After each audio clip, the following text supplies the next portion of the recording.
تا حالا شکنجه شدی؟ تو این 1 سال گذشته که من و شما راحت هر شب سرمون رو بالش گذاشتیم، نیروهای نیابتی آمریکا یک ایرانی رو تو عراق به صورت وحشیانه روبودن و تا امروز بیش از 400 روزه که به اسارت نیروهای عراقی آمریکایی در اومده. حالا این قهرمان کیه؟ بچهای مقاومت بهش میگن ابو عباس.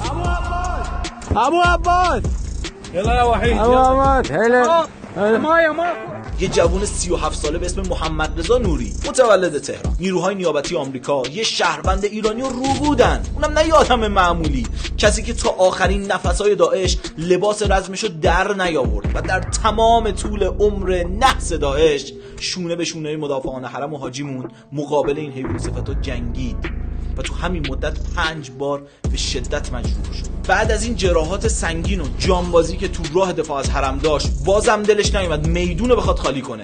به خاطر این تجربه که تو فضای رسانه داشت، به دعوت رسمی دولت عراق به عنوان مستشار فرهنگی رسانه‌ای تو عراق موند. حالا ماجرا از چه قراره؟ 3 فروردین 1402 ساعت 3 بامداد به وقت بغداد، کلی کماندوی نقابدار تا دندان مسلح به خونه‌ای که ابو عباس به تنهایی اون شب اونجا مهمون بوده حمله میکنن. مثل مور و ملخ از در و دیوارش میرن بالا و به شکل وحشیانه و مخوفی ابو عباس ما رو میبرن به جایی که هیچ کس نمیدونه. ولی ابو عباس 110 روز با انواع و اقسام شکنجه‌هایی که فقط از یه مش حیوان قسی القلب برمیاد و اصلا حرف زدن راجبش شرم آوره، تو این سلول دووم میاره. تازه به اینام اکتفا نکردن و با آویزون کردن از سقف، شکنجه با برق مستقیم، استفاده از سگ برای اقرار گرفتن، فرو بردن سر تو سطل آب تا سرحد مرگ، خوی حیوانیشون رو بروز دادن.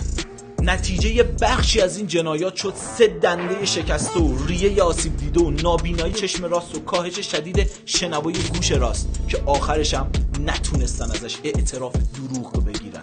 اتهامی که به ابو عباس نسبت داده بودن این بود که میگفتن ابو عباس یه آمریکایی الاصل به اسم استیون ادوارد ترولو تو 7 نوامبر سال 2022 در کراده بغداد به قتل رسونده. بعد از تحقیقات به عمل اومده مشخص شد که آقای ترول یه شهروند معمولی نبوده. علت مرگش هم دقیق مشخص نیست، میگن با تیر غیب مرده.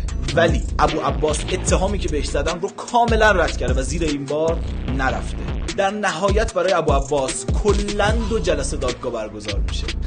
خنده داره، فقط 2 جلسه. چرا میگم خنده داره؟ چون برای کوچیکترین دعوا بین 2 عشیره تو عراق حداقل 15 جلسه دادگاه برگزار میکنن، اما برای همچین پرونده حساس و مهمی فقط 2 جلسه دادگاه برگزار شده و رأی نهایی تو جلسه دوم صادر شده. جلسه اول دادگاه ابو عباس رو با 14 ماشین اسکورت و با قفس همراه با 4 متهم عراقی این پرونده به دادگاه میبرن. از اون طرف هم 12 ماشین سفارت آمریکا پر از نیرو با سلاح و تجهیزات چک و خنثی وارد صحنه دادگاه شدن. انگار قاتل جان اف کندی رو گرفتن. دادگاهی به ظاهر عراقی اما در واقع آمریکایی.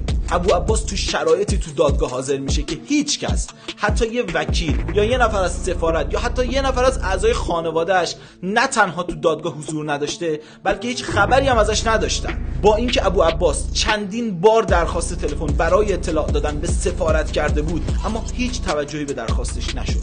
خلاصه بعد از گذشت 2 جلسه دادگاه، با اینکه هیچ سندی مبتنی بر ادعای قتل وجود نداشت و انتظار میرفت ابو عباس رد اتهام و آزاد بشه، اما با نفوذ آمریکایی‌ها در دستگاه قضایی عراق، قاضی حکم ابو عباس رو حبس ابد صادر می‌کنه.